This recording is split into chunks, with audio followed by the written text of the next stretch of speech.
Hey, what's going on, guys? Welcome back to the GM. It is your guy, Willan Shay. Let's talk. It's official. The Baltimore Ravens have settled on a 53-man roster.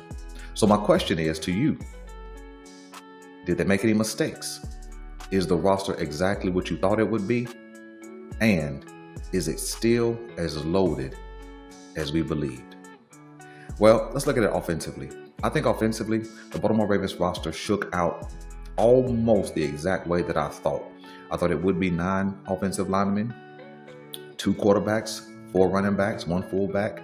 I thought that it would only be 2 tight ends, with Isaiah Likely starting the season on IR, and then of course 6 wideouts. And the wideouts were exactly who was predicted. I do not have a problem with Isaiah Likely not being on IR, but I do think it may have been a mistake, because putting Isaiah Likely on IR for the first 4 weeks does 2 things. Number 1, it gives the Baltimore Ravens an opportunity not to expect him to be back, and so they could just get focused in on the 2 tight ends who would be available. And then, Scotty Washington would be stashed on the practice squad, getting called up weekly until his eligibility runs out. That would have given the Baltimore Ravens an opportunity to keep another player or 2 who had earned a roster spot, right? And we'll talk about some of those guys here in a minute. But I don't have a problem with Isaiah Likely being on the roster from the beginning of the season. I just don't think he'll be ready to go at full speed until week 4. That was my expectation when they came out with the timeline initially of his injury was 6 weeks. I talked about 2 recoveries, 1 from the injury itself and then 2 from the surgery.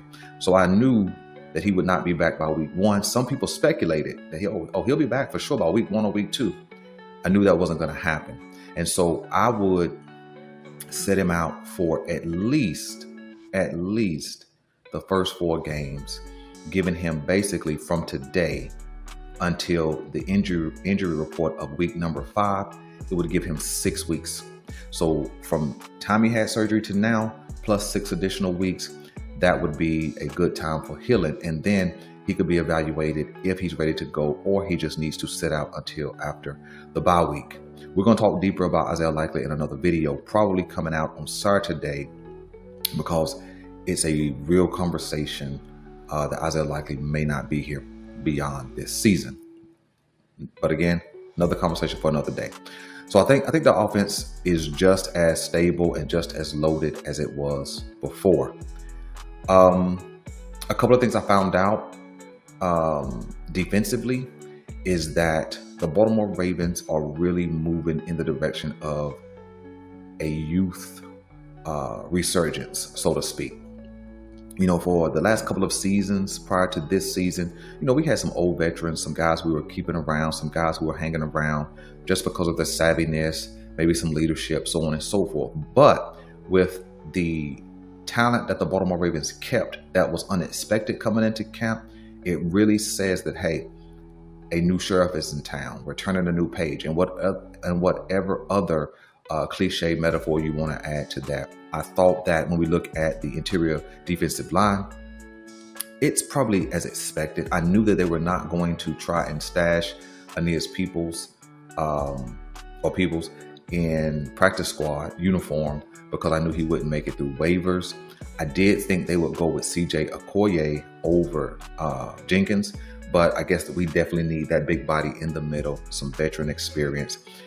I don't know if CJ Okoye is still available, but I would like to see them try to grab him and bring him back if he does make it through waivers. I doubt it, but I would love to see him be a part of this team, because I think he'll be a part of that young resurgence as well, because Jenkins is a 1-year deal. We don't know what's going to happen with a Travis Jones. He's in a contract year. And so having a guy like that who's shown some ability would be a bonus. When you look at the edge rush position, is exactly what we thought. We knew with Adisa Isaac going to IR probably, if he's not already. We knew that the 5 guys that they would keep would be Odafe, Van Noy, Ajabo, Mike Green, and Tavius Robinson. So that was expected. The interior linebacker position, I thought that Jay Higgins had done enough for sure. I thought that he would have displaced Hummel, and I thought that Hummel would have been released, but we kept 5 interior linebackers. I guess they wanted to keep him for his veteran leadership, his special teams ability, those kind of things. But I did think that they would keep Jay Higgins. And there was some talk, weirdly, that Teddy Buchanan might not make this team. It didn't make any sense. You know, a 4th-round pick, a guy who had shown some ability. I didn't understand that conversation, but he's a part of this team. And again, when you look at the makeup, Hummel is a 1-year guy. And then when you look around that interior defensive line, at some point you're going to have to replace Roquan and his big contract. And we don't know if Trent Simpson is that guy to fill in that gap. But we do know we have 2 young guys who have definitely shown some talent, some athleticism, some speed, and some smarts, both in the run and in the pass game. So the future looks solid at the interior linebacking position. Let's jump to the secondary. When we look at the cornerback position, they cut Jalen Armour-Davis. And I thought he would make the team. This is his best training camp he's had in his 4 seasons or 4 off seasons. This is his most healthy off season. And so surprisingly, throughout his best season, he ends up getting cut. I do not think he makes it through waivers. I think another team would have seen his play this off season, and I think another team will pick him up. Again, if not already, he may already be snatched up. When you look at the rest of the cornerbacks, of course, you got Hump, Alexander, Higgins, Awuzie, TJ Tampa, who had a great offseason and a great preseason, and then Keon Martin, right?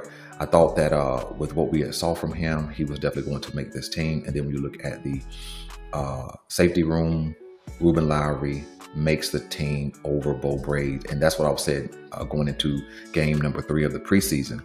I thought that the battle for that end of the roster safety cornerback position would have been between Ruben Lowry and Bo Braid, and Ruben Lowry just outperformed him. I think Bo Braid is a solid player. I think they're going to try and stash him, bring him back onto the practice squad. That may be possible of any of the guys who got cut. But I think that when you look at what we've added, I mean, man, we have a lot of young talent on this team. TJ Tampa, Martin are both. One's a 1st-year player, one's a 2nd-year player. When you look at the safety room, Starks and then Ruben Lowry and Sanusi Kane, you know, they're 2 and 1-year players. When you look at the interior linebacker position, you have 3 guys down there who are rookies, and or Trent Simpson being the 3rd going into just his 3rd season. And then you have a young guy down in the trenches in Peebles who can help stabilize that interior that interior defensive line for the future. So I thought that we did have a lot of youth resurgence, youth infusion, and I think we're going to be better for it. But I think this sets the tone for the season, but I also think it sets the tone for the off season, which should be very, very interesting. But we got to go win the chip this year, and we'll talk about all that when the season's over. So, man, I'm ready for the 17-game stretch and the potential for the playoffs. I've already stated, I thought that the Baltimore Ravens have the capacity to win the Super Bowl. I think they will win the Super Bowl unless something unforeseen happens in the realm of injuries. So listen, man, let me know what you guys think about the roster. Did they have some missteps? Do you think that they should have put Isaiah Likely on IR for the first 4 games and kept a guy like an Okoye, kept a guy like a Jalen Armour-Davis? That would have been an opportunity that Isaiah Likely being on IR would have given. Or do you think they should have kept Armour-Davis or Okoye in place of Hummel? So just let me know what you guys want me to know. I'm your guy, Boulanger, and I'm out.